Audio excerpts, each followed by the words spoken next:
Selamat pagi saudara-saudara, salam jumpa dan jumpa lagi.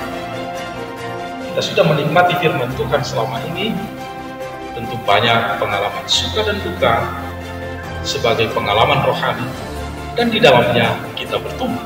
Oleh karena itu saudara-saudara, kabar-kabarilah pengalaman itu agar kita bisa bersama-sama berdoa. Sebentar lagi kita akan mendengarkan firman Tuhan yang akan mendampingi kita di dalam perjalanan hidup kita untuk tetap berbahagia. Shalom Bapak Ibu. Hari ini kita akan kembali mendengarkan renungan. Terlebih dahulu kita berdoa. Kasih karunia dan damai sejahtera yang daripada Allah Bapa dan Anaknya Tuhan Yesus Kristus menyertai saudara-saudari sekalian. Amin. Mari Ibu, Bapak, kita akan mendengarkan firman yang dibacakan oleh anak pelajar CD kita. Firman Tuhan pada hari ini terambil dari kitab 1 Petrus 2 ayat 23. Ketika ia dicaci maki, ia tidak membalas dengan mencaci maki. Ketika ia menderita, ia tidak mengancam, tetapi ia menyerahkannya kepada Dia yang menghakimi dengan adil. Demikian firman Tuhan, berbahagialah orang yang mendengar serta memelihara firman Tuhan dalam hatinya. Amin. Kita akan mendengarkan pertanyaan. Terima kasih atas pembacaan firman-Nya. Di sini saya memiliki pertanyaan. Mengapa kita tidak boleh membalaskan kejahatan? Terima kasih. Bapak Ibu, pernahkah kita dicaci maki? Bagaimana perasaan kita?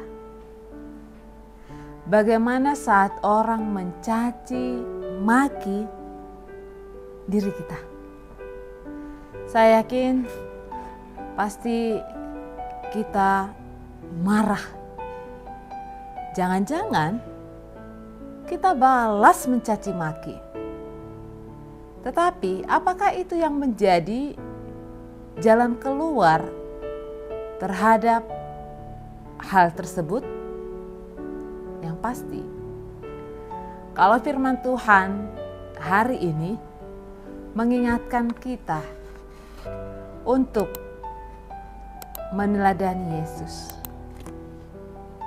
Yesus, Dia dihina, Dia dicaci maki, Dia diancam, Dia juga disiksa. Tapi apa yang terjadi? Dia tidak membalas caci maki. Ia tidak mengancam saat dia menderita, tetapi ia menyerahkannya kepada Allah. Maka inilah alasan kita mengapa kita sebagai orang yang percaya kepada Tuhan Yesus untuk tidak membalaskan kejahatan dengan kejahatan, tapi balaslah kejahatan dengan kebaikan, karena Yesus sudah melakukannya terlebih dahulu. Mengapa Petrus menyampaikan ini? Karena memang jemaat pada masa itu terjadi penganiayaan kepada pengikut Kristus. Tentu yang namanya penganiayaan, yang namanya tidak disukai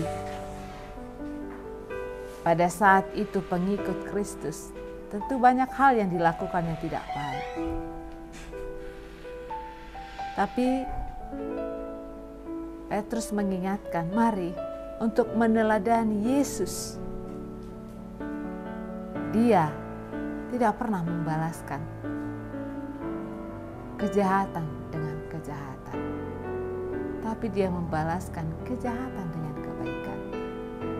Tentu masih kita ingat pada Jumat Agung seperti apa yang dilakukan para tentara yang akan menangkap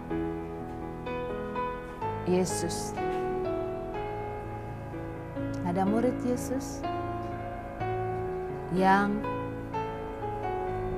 menyabitkan atau katakanlah ada telinga yang terpotong, ditebas oleh salah satu murid Yesus.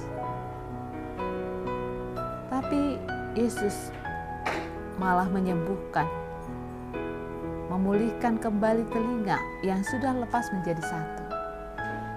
Bukan itu saja, saat hinaan datang, cercaan datang, Yesus malah berkata, Tuhan, ampunilah mereka, sebab mereka tidak tahu apa yang mereka perbuat. Bapak, Ibu, kita diminta untuk berusaha seperti yang dilakukan oleh Yesus. Mari, pada saat ini, di saat kita dihina, dicaci maki, balaslah dengan berkat, balaslah dengan doa. Biarlah Tuhan Allah yang menjadi hakim, karena kita menyerahkan hanya kepada Tuhan saja. Biar Tuhan Allah yang bertindak. Maka Bapak Ibu, saudara-saudari yang terkasih, senantiasa hidup di dalam kehidupan kita, karena Yesuslah yang menjadi teladan kita. Dia melakukan kebaikan di dalam hidupnya untuk kita tiru, untuk kita ikuti. Maka jikalau itu tercipta, ada damai sejahtera di dalam kehidupan kita. Amin.